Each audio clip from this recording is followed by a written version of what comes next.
got some seeds. Do I want to risk planting anything out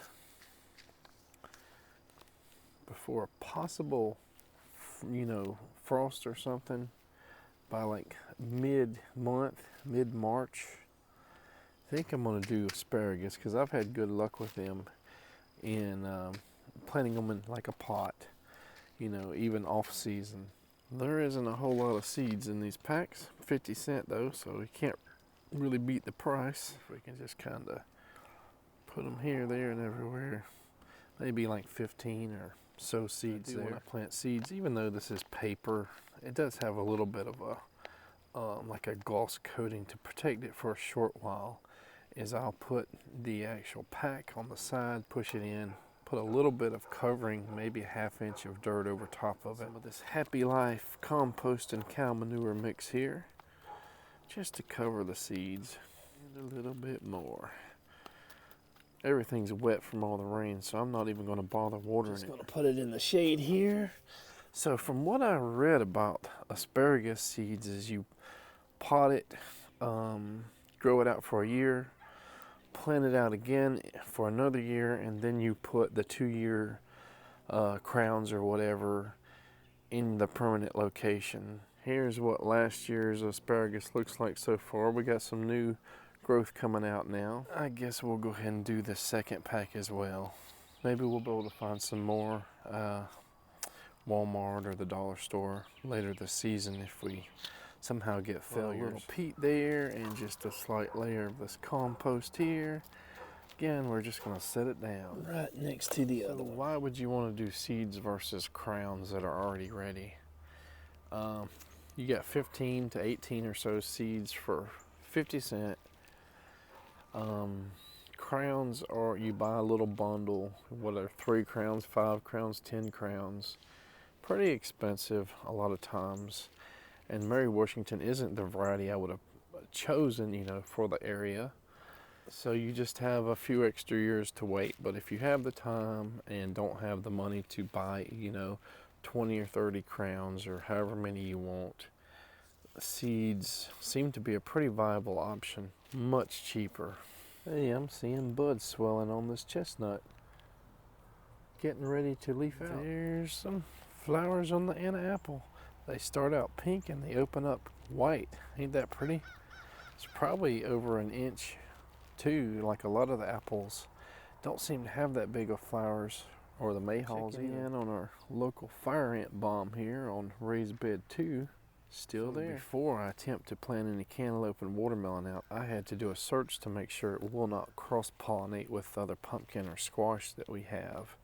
And the good news seems to be, for the most part, they don't pollinate each other because they're a different species. You can grow cantaloupe, watermelon, and squash basically right in the same area, versus like if you grow zucchini and a couple different squash or pumpkins, they will cross-pollinate and contaminate the seeds and make them genetically different. We got a small amount of bud swelling on our Sage-O or Sage-O persimmon, but our other persimmons haven't showed any sign of waking up yet. I think I'm going to save a lot of those seeds for an episode of the raised bed project, because a lot of these, anywhere where we got a decent amount of sun, it'd be nice to see if watermelons, cantaloupes, and stuff will survive there, because the ground may be too wet for a lot of these guys. Based on previous experience of planting watermelons and stuff in the ground and having them die before, the vines get super big, or having like no watermelons on the vines. Maybe a big portion of that is being too wet feet, too much wet feet. But of course, it could also be lack of nutrients, compost, fertilizer, and stuff like that as well. This like slime mold or whatever. That almost looks like that spray foam you spray in a can. In the little raised bed here, one of our first ones. There's just all sorts of like mushrooms and fungal growth, and this is a perfect example of just a few types that grow here. As the weather gets warmer and you have those steamy mornings, you'll start to see like the big white mushrooms just come out of the ground and everywhere too. Another fig tree is waking up. I think pretty much all of our fig trees are starting to wake up now. I was at a plant nursery, greenhouse nursery the other day, and I seen they had, like, I guess they were grafted mayhaws. For the most part, I thought I was done with them, but hey, if I get back up there and have some extra money, maybe we'll try to introduce some more, because we got one mayhaw, one genetically whatever mayhaw that is in bloom every year for many years, 10 years plus probably, and it produces such a small crop of berries because it's not getting the pollination here. This guy here is a genetically different one, and it hasn't even woken up yet. These guys here are all clones, basically root suckers, but I talked, a few months ago about potentially using stuff like that to graft onto other hawthorn or a couple other types of plants that will graft onto these guys. This is our big boy that has not come into flower yet. This guy, any year, it should be mature. This is the guy we've been hoping would pollinate the other mayhaw we have.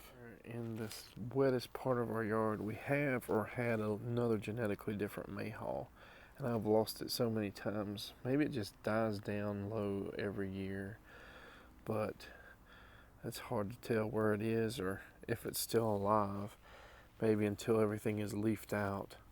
So I don't think we can count on that guy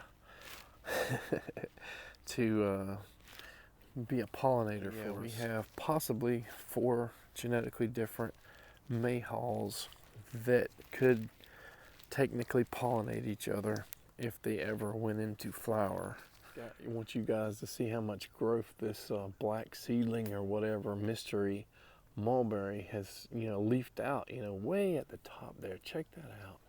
So this is our big neglected 28, 30 gallon stink water bucket that's way out in the field. So we hardly ever throw much in here. Leaves and stuff always fall in.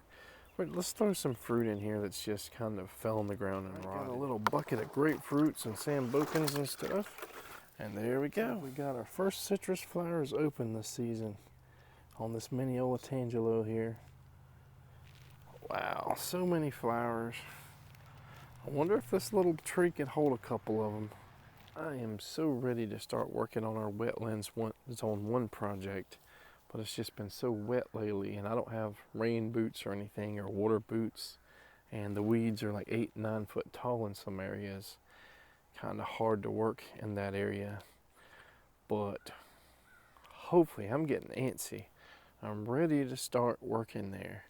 Get some episodes of the season 2 of the Wetlands Zone 1 project going. Check out this. We got some tip growth on one of the cassavas. I guess it didn't freeze to death.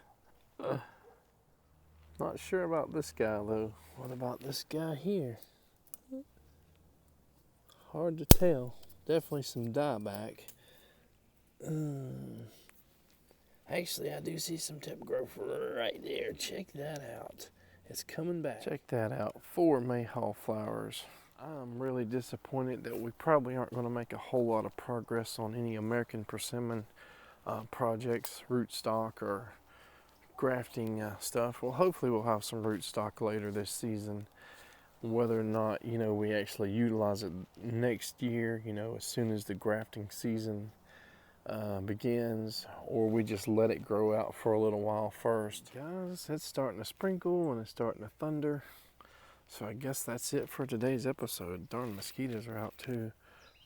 So take care.